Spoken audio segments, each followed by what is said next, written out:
میں تیمم سے متعلق مفتی حسن نوید نیازی صاحب کی طرف بڑھتا ہوں۔ تیمم کا جو شرعی وہ جو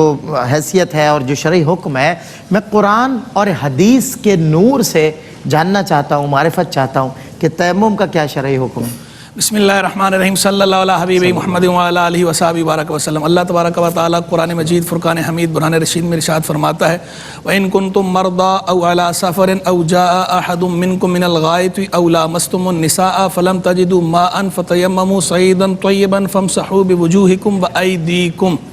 یہ آیت قرآن مجید فرقان حمید میں دو جگہ ہے، سورہ نساء میں بھی ہے، سورہ مائدہ میں بھی ہے، اور ایک جگہ اتنی ہی ہے، دوسری جگہ اس کے بعد منہو کے الفاظ بھی ہیں۔ اس کا مطلب یہ ہے کہ اللہ تبارک و تعالیٰ ارشاد فرما رہا ہے کہ تم میں سے کوئی اگر مریض ہو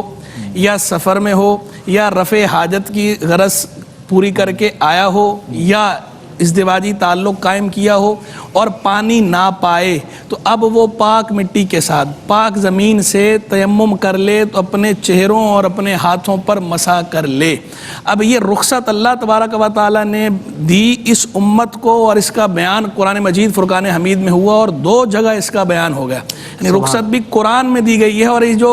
رخصت ہے اللہ تبارک و تعالیٰ کی رحمت ہے، اللہ تبارک و تعالیٰ کا فضل ہے، اور حضور جان عالم صلی اللہ تعالیٰ علیہ وسلم کی شان ہے کہ یہ تیمم کی رخصت جو ہے وہ کائنات میں کسی امت کو نہیں ملی۔ سب سے پہلے یہ رخصت ملی ہے تو امت محمدیہ کو ملی ہے۔ حضور جان عالم صلی اللہ علیہ وسلم کی جو برکتیں ظاہر ہوئی ہیں فزیکل، جو آپ کی روحانی برکتیں ہیں، سبحان اللہ کیا کہنے، جو برکتیں آگے ظاہر ہوں گی کیا کہنے، آپ تو ہر آن یومن فیومن آنن فآنن مترقی ہیں، اور آپ کی برکتوں کا ظہور ہو رہا ہے، ہوتا رہے گا مستقل، سارا زمانہ یہ حضور کا ہے۔ لیکن جو فزیکل برکتیں آپ کی ظاہر ہوئی ہیں ان میں سے ایک اہم برکت یہ بھی ہے کہ اس امت کو بارے دیگر آیت کا نازل ہونا، یہ اس کی تاکید اور اس کی عظمت، دو بار آیت نازل ہوئی ہے، اور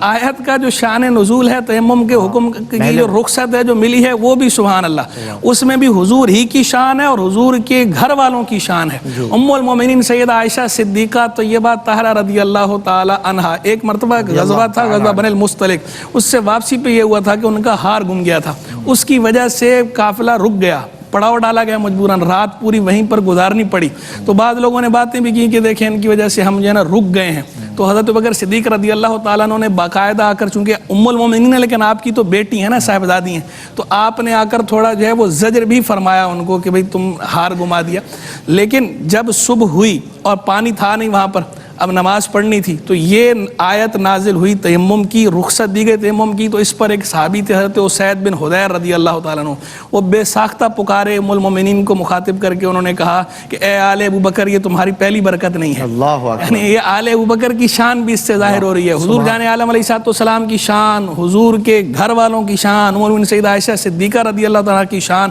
سیدنا صدیق اکبر کی شان، یہ ساری شانیں اس سے ظاہر ہوتی ہیں، یہ رخصت کا سبب بنی ہیں امت کے لیے۔ اور باقاعدہ حدیث کے اندر سرکار علیہ السلام نے بیان فرمایا کہ جو چیزیں ہمارے لیے حلال ہوئی ہم سے پہلے کسی کے لیے حلال نہیں ہوئی تھیں، اس میں سے ایک بات یہ بیان فرمائی گئی کہ ہماری صفیں فرشتوں کی صفوں کی مثل ہیں، ہم جو صفیں باندھتے ہیں نماز میں وہ طریقہ ایسا ہے جو فرشتوں کے صف باندھنے کا ہے۔ پھر فرمایا ہمارے لیے ساری زمین کو مسجد بنا دیا گیا ہے، پچھلی امتوں میں ایسا نہیں تھا، معبد مخصوص تھے، عبادت گاہیں معابد مخصوص تھے، وہیں نماز پڑھ سکتے تھے، وہیں عبادت کر سکتے تھے۔ اس امت کو رخصت دی گئی، پوری زمین پاک کر دی گئی، زمین میں جہاں بھی اللہ کے حضور سجدہ ریز ہوں، پاک زمین ہونی چاہیے، سجدہ ریز ہوں گے نماز آپ پڑھ سکتے ہیں۔ پھر اگلی تیسری بات یہ فرمائی کہ مٹی جو ہے وہ ہمارے لیے پاک کرنے والی کر دی گئی، کہ اس مٹی سے خود تو پاک ہے، اسے مطہر بھی کر دی گئی کہ اس کے ذریعے وہ پاکی ہمیں حاصل ہو رہی ہے، تو تیمم کی رخصت ہمیں اس سے ملی۔ کیا بات، ماشاءاللہ۔